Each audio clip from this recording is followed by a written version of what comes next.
আছে নাকি নাই?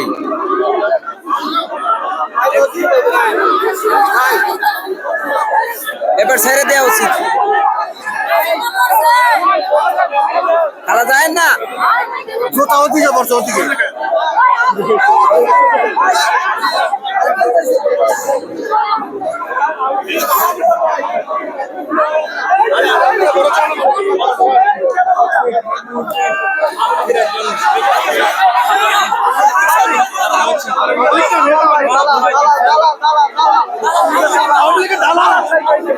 আসলে কাকে এই জায়গায় ধরা হয়েছে?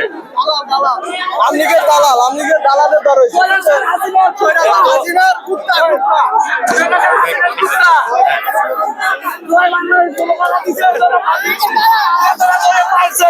জয় বাংলা এখন আর কোনো স্লোগান না, এটা এখন বিখ্যাত গালি হিসেবে পরিচিত হয়েছে। শেখ হাসিনা বাংলাদেশকে ধ্বংস করে দিয়ে ইন্ডিয়ায় পালাইছে। তার ফলশ্রুতিতে এই যে তার সমর্থক এখানে এসে বিক্ষুব্ধ ছাত্র জনতাকে বলছে আপনারা ভিডিও করেন, বাধা দিয়েছে। সে মানুষ হত্যাকারী সারা বাংলাদেশ তাদের উপরে বিক্ষিপ্ত, আজকে তারই নমুনা আপনারা দেখতে পাচ্ছেন। শেখ হাসিনা ইন্ডিয়া পালাইছে, তার সমর্থককে এই দেশে রেখে গিয়েছে। তাদেরকেও আমরা ছাড়বো না, তাদের আমরা প্রতিশোধ দিয়ে ছাড়বো ইনশাআল্লাহ। এই বাংলাদেশের জয় বাংলার কোনো জায়গা হবে না।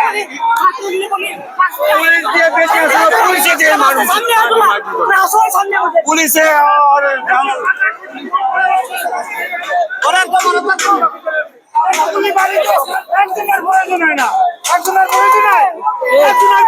একটা বাড়ি ওখান দিয়ে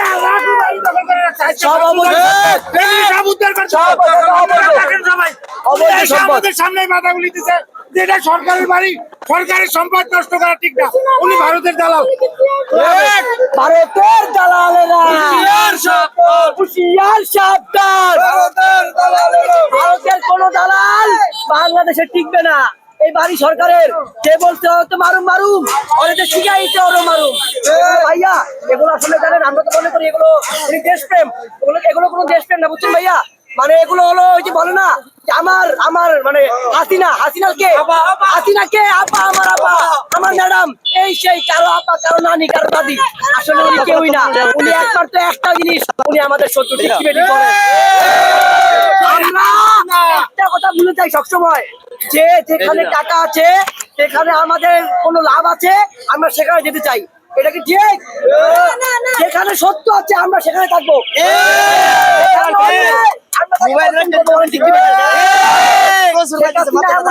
ছিলেন, তার যদি ইতিহাস ঘটেন বা তার ইতিহাস নাড়াচাড়া করেন, দেখবেন তার স্বার্থ, তার লোভ, তার লালসা ছাড়া তার জীবন আর কিছু ছিল না।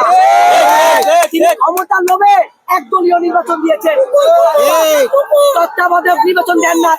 কেন দেন নাই? কারণ তিনি জানেন তত্ত্বাবধায়ক নির্বাচন দিলে সে টিকবে না। ঠিক বলেন।